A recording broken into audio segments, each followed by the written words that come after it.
The news came out. I had sent a little tweet out or a post, and I said, Coach Ekeler, we got a lot of work ahead of us, so let's get to work. And then I got to thinking what Rule said about how a lot of the problems were snaps. And so I'm thinking, a lot of work ahead of us, Coach Ekeler, or is there a lot of work?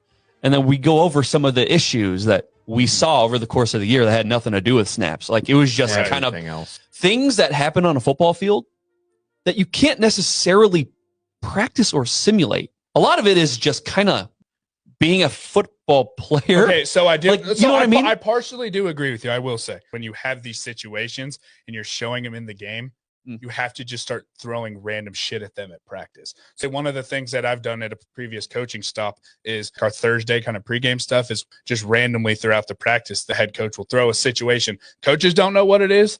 Kids don't know what it is. Here's what's going on. Roulette. Yes. Russian roulette, baby. Coach has a couple things picked out that he's just going to randomly throw at us, right?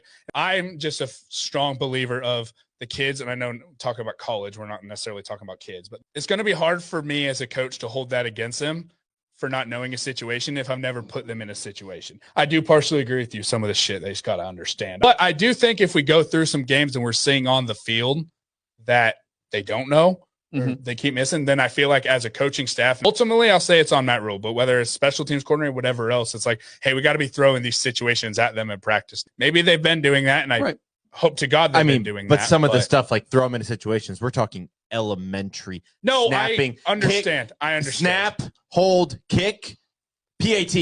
What are we doing? You know, like, I hear you. Let's put them in that situation. They do it 1,000 times in practice. Right. And when the lights shine the brightest, they can't do it. I'm going to jump back to something Jared said.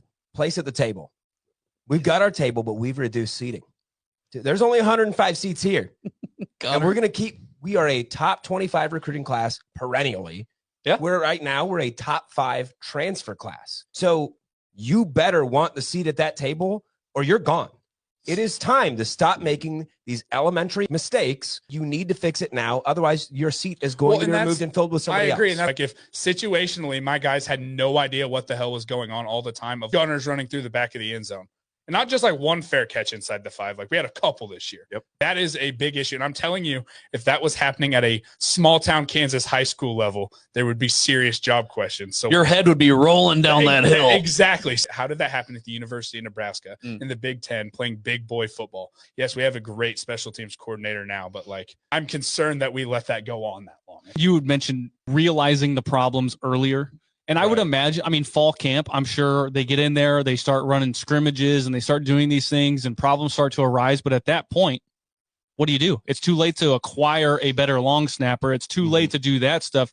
But with that being the case, and assuming you realize those problems that early, you probably shouldn't be going out to the media and saying, we're going to weaponize special teams. Yeah. Our special teams was not weaponized whatsoever. It was weaponized against us. What you say is like, I'm going to put a tourniquet on it and try and stop the bleeding. Yeah. Right. Like that's all you could say.